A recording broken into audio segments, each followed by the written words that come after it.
I'm now joined by Dr. John Fletcher, who is a cancer researcher and oncologist hailing from the Harvard hospitals in Boston. Well, thanks for joining me, Dr. Fletcher. Oh, it's my pleasure. You've been involved with GIST cancer research and the ongoing therapy protocols now, I guess, for a number of years. Just tell me about your involvement. Yeah, well, this tumor type has been on our priority list. We work on adult and childhood cancers, and GIST is relevant to both groups. And it's been on our priority list now for actually 20 years because prior to about year 2000, GIST responded to no drug, no conventional chemotherapy, so to speak. And about at the end of the 1990s, a group in Japan had made the observation that there was a particular protein that goes bad in GIST cells, and we realized that we could then go after that and correct the problem with a drug.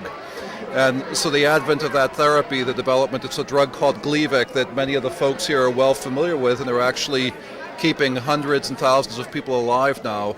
The development of that therapy changed everything for GIST so that a tumor that before, once it had spread, was highly and uniformly lethal, was now a tumor that could be held in check for many years for most people. So what our group does at Harvard is we continue to look in GIST in particular for new so-called targets that we can develop drugs against, and essentially to maximize this incredible advance that has resulted with Gleevec, but to take it from a situation where most people will have a benefit for 2 or 3 years, and some have been on the drug now for nearly 10 years with their disease still in check. But of course we want to cure the disease, and we know that in the field of cancer it's always the truth that a single drug almost never cures. We typically need 2 or 3 drugs going after the cells in different ways. So at Harvard, we're very intent on identifying these additional approaches that will result in an increasing cure rate of the disease. And this remarkable walk today is instrumental in raising money, raising funds that support all of this life-saving work.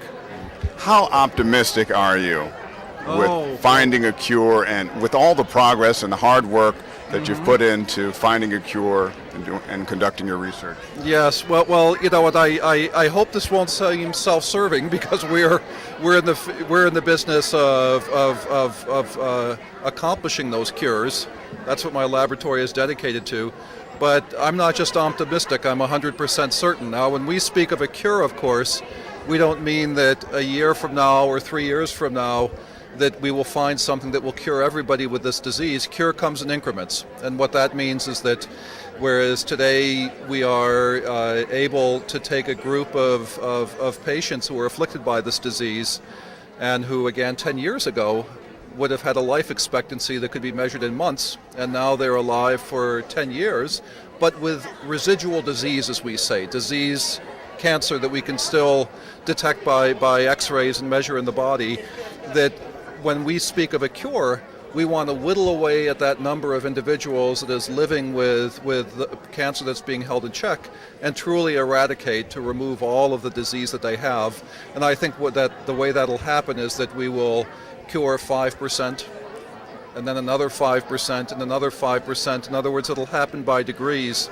But I can say with certainty that this will occur. We're so far along in our understanding of what drives these cells, what makes them tick, that the sense of opportunity to starting with this remarkable therapy of Gleevec and adding on additional things that will really knock the stuffing out of the cells, that this is something we're certain of.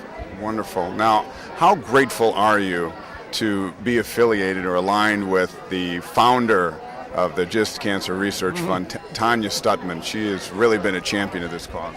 She's a remarkable person. I think I could say this. Tanya herself is afflicted by this disease, and she knows full well what thousands of people around the world are going through. And the way that Tanya has approached the fundraising is to identify a number of groups across the country, such as my own, who are utterly devoted to finding a cure for this disease, who realize that amongst different sorts of cancers, that the advances that we've made really represent a change in the paradigm of a uniformly fatal disease that we can now hold in check, and that we can really extend to other cancers, that this becomes worth staying up nights and sweating about to make the advances. And Tanya, realizing that we have that sort of commitment, but like most research groups, we're lacking in the finances to drive this along, she goes out, she spreads the word, she raises money, and then she puts it in our hands without complications. You know, the usual, to give a sense for the alternative process these days, it's that scientists like myself, who are quite well established, might spend half of our year writing grant applications to the government or to other groups that have only about a 10% likelihood of funding. And even though that's a necessary and well-established process, it's actually a massive distraction from just sitting down and working on the problem of curing this disease. And if it weren't for Tanya, who puts funds in our hands to drive what are urgent opportunities along, we'd be in deep, deep trouble. This is absolutely essential fundraising work. All right, thanks for joining me, Dr. Good, my Appreciate pleasure. it. Thank you. Thanks for being here.